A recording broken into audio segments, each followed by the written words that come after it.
Hi friends, மண்டபம் மீனவன். நம்ம இந்த வீடியோவில் எதை பற்றி பார்க்க போகிறோம்னு பார்த்தீங்கன்னா, நம்ம போட்டு ஒரு 700 அடி ஆழத்தில் வந்து இழுவையில் வந்துச்சு. இழுவையில் வந்து ஒரு மீன் ஒன்று வந்திருக்கு, வித்தியாசமான ஒரு கனவா. இது பார்க்குறதுக்கு ஒரு ஜல்லி ஃபிஷ் மாதிரியே இருக்குன்னு பாருங்கள், ஆனால் இது ஜல்லி ஃபிஷ் கிடையாது. இதுதான் ஜல்லி ஆக்டோபஸ் தான் பார்த்துக்கிறோங்க.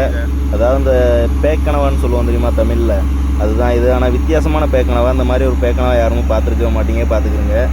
அந்த பாருங்கள் எப்படி இருக்குன்னு, அந்த டென்டாக்கிள்ஸ். அப்புறம் பார்த்தீங்கன்னா அந்த மை, அந்த கனவாவில் நார்மலாக ஒரு கனவாவில் இருக்கக்கூடிய அந்த மை எல்லாமே அப்படியே இருக்குது பாருங்கள். இன்னும் அந்த கண்ணை காட்டுறோம் பாருங்கள், அந்த கண் எப்படி இருக்குன்னு பாருங்கள். இதுதான் அந்த ஆக்டோபஸோட கண்.